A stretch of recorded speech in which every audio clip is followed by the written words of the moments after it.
Hello everyone, in today's video we're going to be talking about No Man's Sky and its positive rating now on Steam. We are on PC Gamer today, and this article is by Andy Chalk. Thank you for the article. It'll be linked down in the description if you want to check it out yourself or read along. Holy blank, you guys, it's happening 8 years after a terrible launch. No Man's Sky has reached a very positive rating on Steam. After one of the worst launches ever, No Man's Sky now has more than 80% positive reviews. Just before we keep going into this article, I'd like to remind everyone to please subscribe to the channel. We're trying to hit 1,000 subscribers soon, and once we hit 1,000 subscribers, I'll be doing a special Q&A video, so please subscribe. I appreciate it. Cyberpunk 2077 is often held up as the greatest redemption arc in video game history, but I think No Man's Sky has a legitimate claim on the crown too. More than 8 years after it landed with an ugly thud on Steam, a supernova of negative backlash and disappointment, as we put it at the time, hellogames sci-fi exploration epic, has clawed its way up to a very positive rating on Steam. Personally, I think Cyberpunk 2077 is the second greatest redemption arc in video game history, simply because No Man's Sky is the first, in my opinion. Because pulling a No Man's Sky or doing a No Man's Sky is a verb in the video game community. When Cyberpunk came out, people said, I hope they can pull off a No Man's Sky. When you're a verb, I think you deserve to be number one. I personally never played No Man's Sky when it was in that down, when it first came out. So I was playing No Man's Sky when they fixed the game in a lot of ways. So I personally have never had the experience of the bad version of No Man's Sky, but I really enjoy No Man's Sky when I did play it. And they've just constantly pushed up so many updates to the game that it's honestly crazy that first of all, that all the updates they've pushed is free and none of it's DLC. So you just have to buy the game and you can play it forever. And there's so much content in the game now that it's kind of crazy. And I think it is 100% deserving of first of all, the very positive rating on Steam, and the fact that I think it is the greatest redemption arc in video game history. I don't think there is anything close to it other than maybe Cyberpunk 2077 in recent memory. Now, there could be something in the video game history of different stories, but in terms of a pure one video game redemption arc, I feel like No Man's Sky definitely has the cake when it comes to stories. The rating means that at least 80% of all user reviews of No Man's Sky are positive, and that's a far cry from the game's early days. Courtesy of the Wayback Machine, this is what the looked like in August 2017. 1 year after No Man's Sky came out, positive reviews are coming in, but the overall rating is stuck in mostly negative thanks to the great weighty mass of early negative reviews. And I think personally, while it does kind of feel bad or negative to say, it did deserve the mostly negative reviews on launch. The game simply was not finished, and it was an early access project that was sold as a full price game, unfortunately.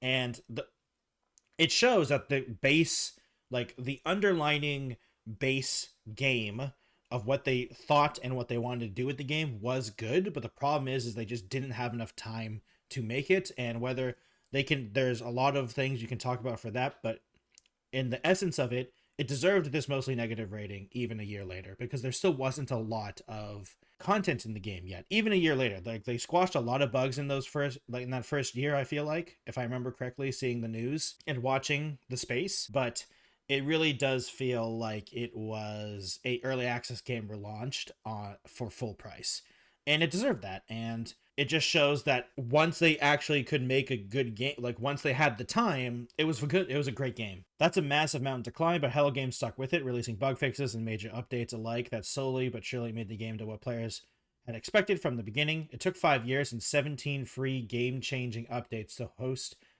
the game into a mostly positive overall rating. And earlier in 2024, the next step of that ladder came within view. Hello Games head Sean Murray said in April, I never thought it would be possible, but guys, we might hit very positive 8% one day. Although he is cautious that mathematically each percentage point is much harder to gain than the last. And yet here we are. Holy blank, you guys, it's happened. Murray wrote on X, all reviews very positive. Thank you.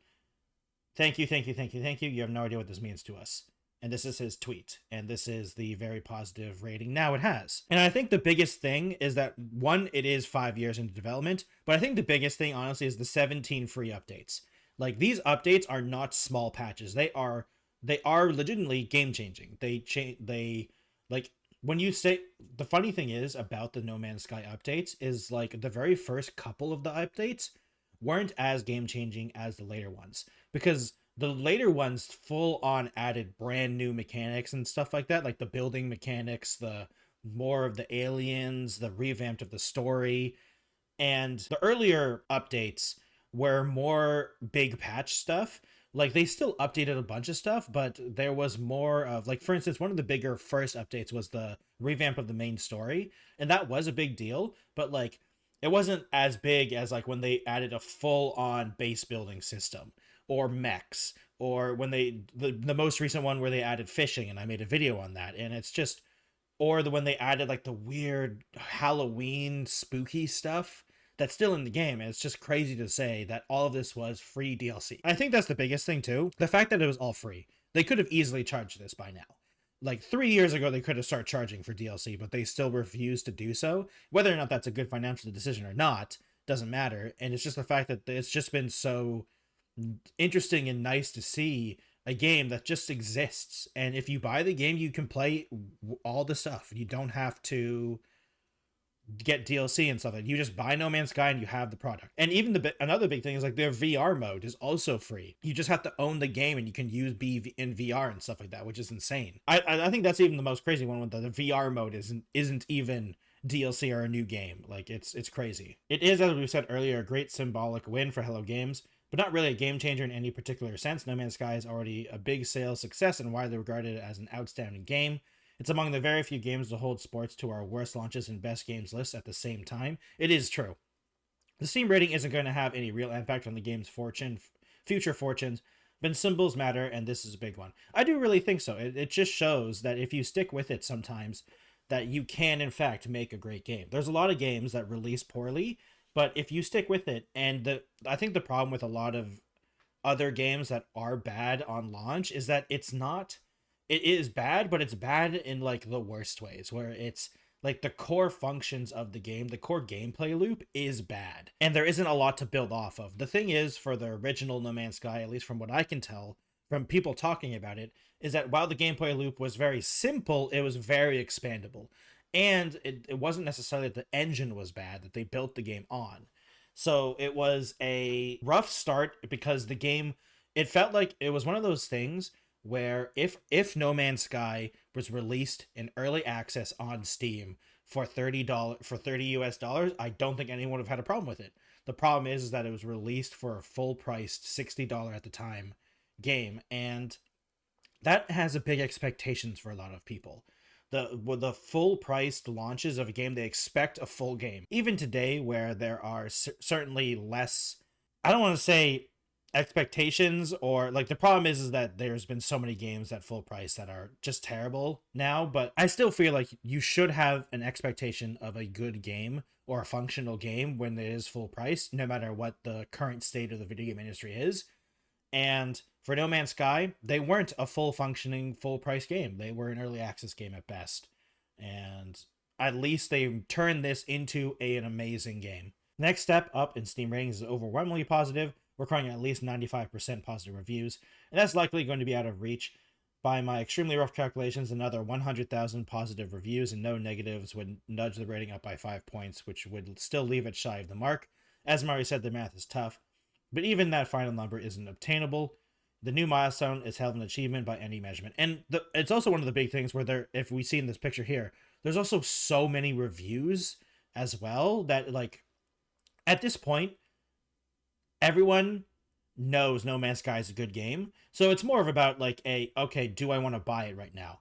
Funny enough, I feel like there's a lot of people that might be in the state of there's so much in the game now that they might be intimidated buying the game because there's just so much. So like, how do you start? Where do you start? For some people might be in that kind of ball camp, which is kind of understandable for a game that is big as No Man's Sky is now. It's so expansive. There's so much stuff to do. And then you do that, and then you say, oh yeah, the game's also multiplayer, so you can do everything with friends, and it's crazy. hellogames has also kicked off Expeditions Redux today, a chance to replay or play, if you missed some, the year's community's expeditions in a Redux forum such that they can be completed and rewards unlocked with relative ease. The first Omega is live now and runs until December 11th. I don't even know what that is, honestly. If you don't already have No Man's Sky, it's on sale. Yeah, you should definitely check it out if it's on sale, because it's an amazing game, especially if we're on sale for $24 US, 20 euros. And why is there two? I don't know which one of these is euros. I don't know. I'm sorry. 24 US dollars. Oh, one of them is probably pounds, isn't it? It's pounds and euros most likely. So No Man's Sky is an amazing game. I'm so happy for them, the team, because I think the biggest thing to me once again is that they stuck with the game. They stuck with the game and they're just going to keep pushing out patches and updates. And honestly, I don't even know. Like, I know Hello Games has technically made one more game after No Man's Sky, and it was a small project made by like a couple people on the team that just wanted to do this side project. I'm very interested whenever they decide to move on from No Man's Sky, or even if they ever do. It might be one of those games where they just always just update and just keep around, even if they slow it down. Like, I can see 4 or 5 years from now, they update the game. Like, it has 17 updates. Maybe they're only at like 18 or 19 after like in a couple years. Like, you know, they slow it down and work on new stuff, but I do feel like it might be one of those things where they just always have it going, and there's always something going around in No Man's Sky. There's always going to be updating something. I mean, one of the biggest things is that No Man's Sky is literally an infinite game. You can constantly add on things because it's literally space. Like, the galaxy is literally limitations. There is no limitations to it. So I feel like you can just update it endlessly. I don't know if they will, but you can technically. But that is going to be the video for today. I'm just glad that this is a very positive story about No Man's Sky. And honestly, I love No Man's Sky. I've played it a bunch and I've really enjoyed it. I still haven't played the fishing update, unfortunately, but I will at some point. But thank you everyone for watching today's video. If you'd like to comment down below on what you guys think about No Man's Sky, I'd love to hear your opinions and thoughts if you played it originally or if you played it recently. If you'd like to support me, please go over to this YouTube channel. Subscribe. Thank you. We're trying to get to 1,000 subs, and once we do, I'll be doing a Q&A video and doing a whole thing like that. If you'd like to follow me on other places, I have a Twitch, Twitter, Instagram, TikTok, Blue Sky, and Threads if you'd like to check out on any of those social media platforms. Thank you everyone for watching, and I'll see you next time. Goodbye, everyone.